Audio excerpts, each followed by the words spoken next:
The latest. Thank you for your love and support. I appreciate you all. An American company sued DRC, but beyond the lawsuit lies a much bigger story.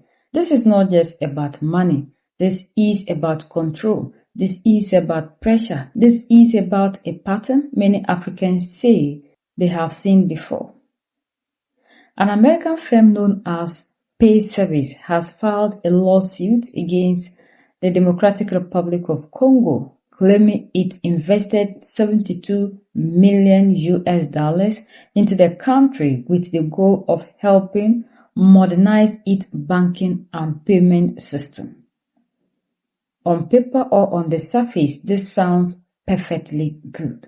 According to the company, the project was meant to bring efficiency, transparency, and technological upgrades to the Congolese financial sector. Pay Services, it acted in good faith, believing it was entering into a long-term partnership with the DRC government. It still looks beautiful because this is how they always present themselves to us. However, the company now alleges that its project was deliberately undermined. Pay Service claims that its moral stance, a term it uses to describe its business principles and standards, put it at odds with Congolese authorities.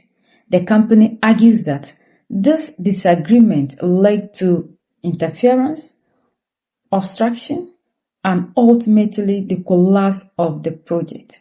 As a result, Pay Service is now seeking compensation through international legal action.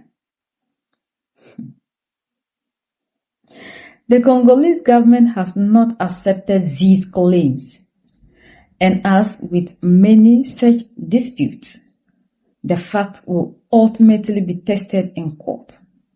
But the case has already reignited a much deeper and more uncomfortable debate across Africa. Critics argue that this lawsuit fits into a familiar pattern. Large Western corporations enter African countries promising development, technology, and investment. But when negotiations don't go their way, they turn to international courts. To many observers, these lawsuits are seen not just as legal actions, but as pressure tactics. Breaking news. An American company is suing the Democratic Republic of Congo. The company is called Pay Services, and they said that they invested $72 million in the DRC in order to help them modernize their banking system. And apparently, the DRC offered them bribes, and they refused. And because of this, they said the project was sabotaged because they refused to accept the bribes that were being given by DRC. And therefore, they have filed a lawsuit in the U.S. claiming that their moral stance is what caused their project to be sabotaged by the DRC government. And therefore, they are suing the DRC. Now, this is a really interesting take because these huge American companies go to African countries. And of course, they want to get their way with African countries. And when they don't get their way, basically, they start litigation, suing. These are intimidation tactics. African governments often find themselves facing companies with vast legal resources, powerful international banking, and access to arbitration systems that can be costly and intimidating. Even when a state believes it is acting in its sovereign interest, the threat of litigation alone can be enough to force concessions. Supporters of the DRC argue that African nations have the right to regulate projects, question contracts, and protect their national interests, especially in sensitive sectors like banking and finance. They say development should not come at the cost of sovereignty.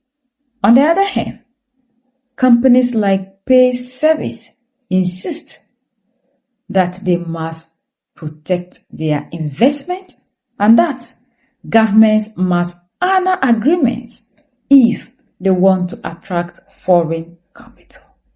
So the question remains, is this a genuine case of a company wronged by a government?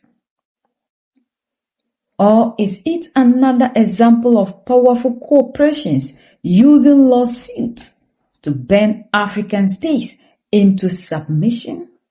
As this case unfolds, it won't just be about 72 million US dollars.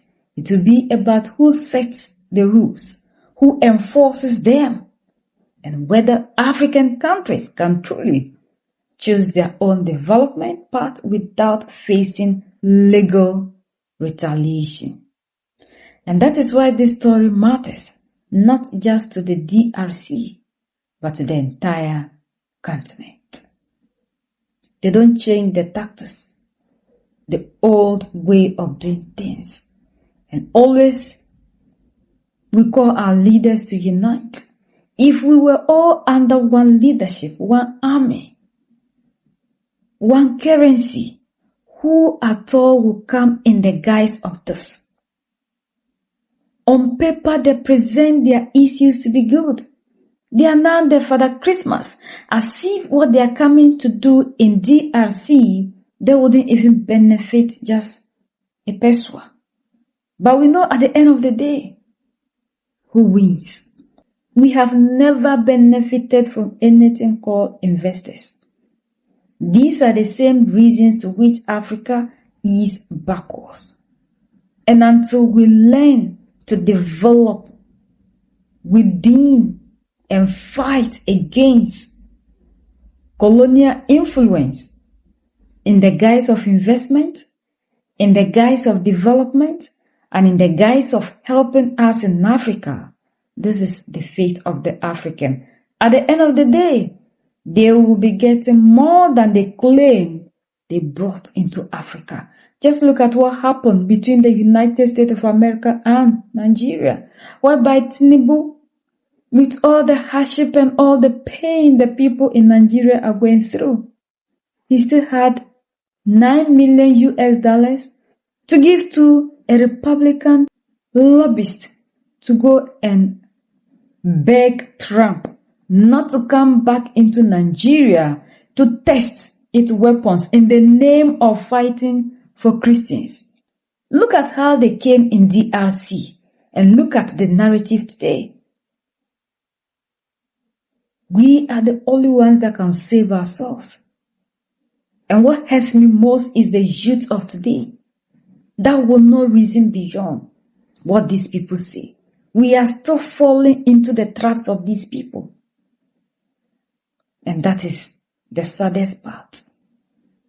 If it is about the African, we will even find 1,001 reasons to back what is happening. But when it comes to these people, we are the same people who find 1,001 reasons against ourselves in order to please them. The mental slavery is in the highest, and we need to work against it. And that is why you see Africans reporting their brothers. This social media is not, my platform is not yours. You still find Africans coming, reporting people's pages. Just because of what you are saying, they think that because of what they have heard from the oppressor sources doesn't match with what you are saying. So you are misinforming him. We still don't believe in ourselves. We still don't believe we are the ones that can change the narrative. We believe so much in these people. And if this don't stop, it will continue to be the downfall of the African. That's why Mali, Niger, and Burkina Faso have decided to move. We are the only ones that can set ourselves free. United we stand, divided we fall, and united we keep standing forever and ever. The greatest enemy of the African is mental slavery. So let's decolonize ourselves from mental slavery. So that's the latest around the world in Africa, Central Africa, and in DRC.